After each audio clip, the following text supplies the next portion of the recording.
About 5 years ago, Sega shocked the world by teaming up with .emu and the Lizard Cube and delivered a new entry into a beloved series with Streets of Rage 4.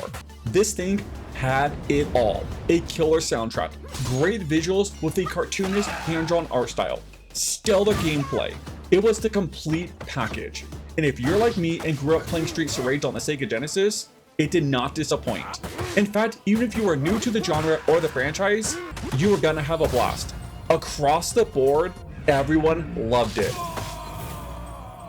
This is what we love in video games, and for me, this is a revisiting to the past, to some treasured series, and giving them some justice with a modern look at it and a modern take on it. But in the end, Streets of Rage 4 is everything I could have wanted in a sequel to such a venerable series that I've always held in such high regard. Overall though, Streets of Rage 4 is a certified banger. I feel like many people were expecting this game to be a cheap cash grab or rely too much on nostalgia, but it really doesn't.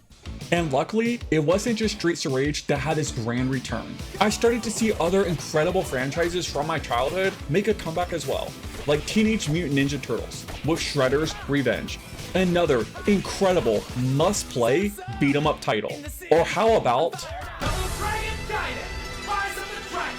a Double Dragon title that mixed up great beat-em-up gameplay with exciting rogue-like elements, ensuring that each playthrough was a bit different.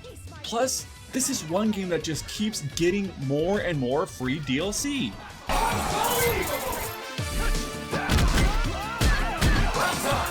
And it wasn't just beat-em-up titles making a huge comeback, because we also got a new entry into one of the best run-and-gun franchises out there, with Contra Operation Galuga.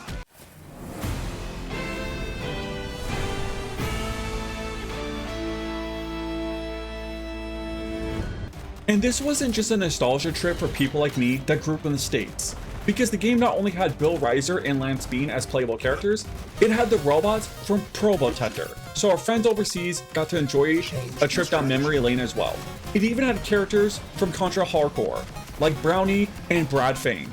These last several years have been excellent, revisiting Double Dragon, Streets of Rage, Ninja Turtles, Contra. What more could you ask for? In fact, I just want more and more of these great throwback titles. And luckily for us, 2025 is looking like an excellent year for retro style comebacks. お前の力はこの程度か。まだまだ。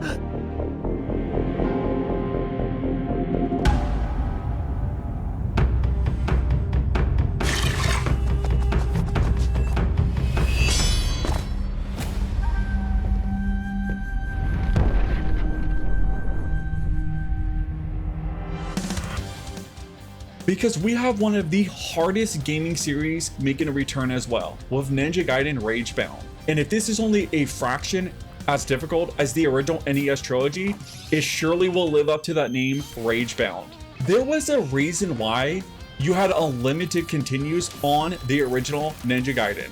Oh, there's another pad! Try again!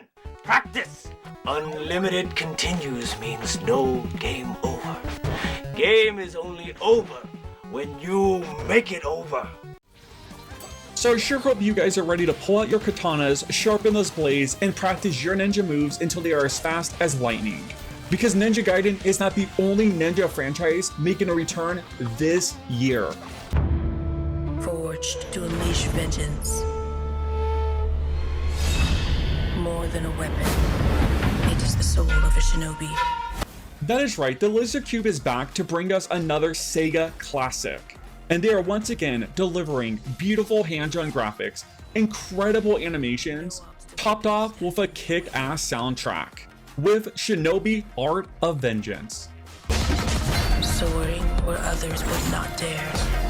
So if you're a fan of difficult, old-school action platformers like I am, then this summer is gonna deliver.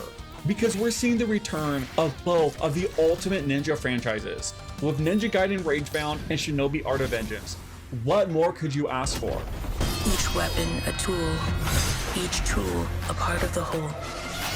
This is the mastery of Shinobi.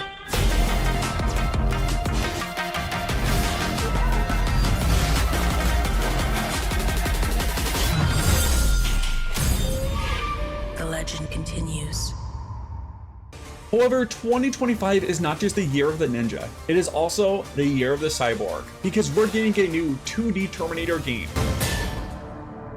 I'm back. And it looks to be the game that we all dreamed about having as kids. Bitmap Bureau is delivering a Terminator experience that seems to be made by fans for the fans, recreating many of the iconic scenes from the movies, like this semi-truck scene as it comes crashing down into the canal. Or the helicopter scene as the T-1000 chases after the armored car, with Sarah Connor hanging out the back, blasting away at him. It even incorporates Arnold's famous one-liners. Hasta la vista, baby.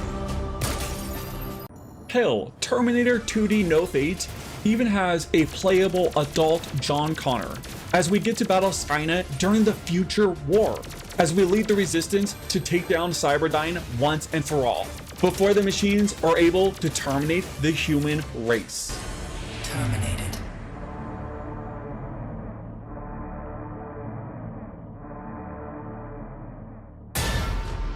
But 2D side-scrollers is not all we're getting, because we have another Streets of Rage in the works, and this time is going 3D, with Streets of Rage Revolution.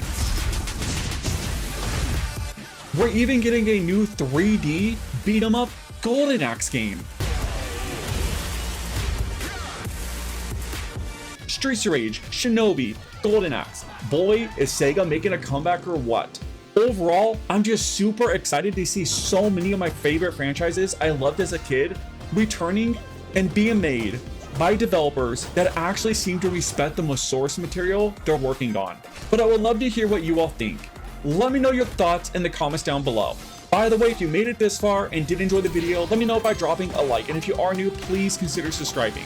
As for me, I got a ton of work to do, so I'm gonna get back to the grind, and I'll catch you in the next one. Peace.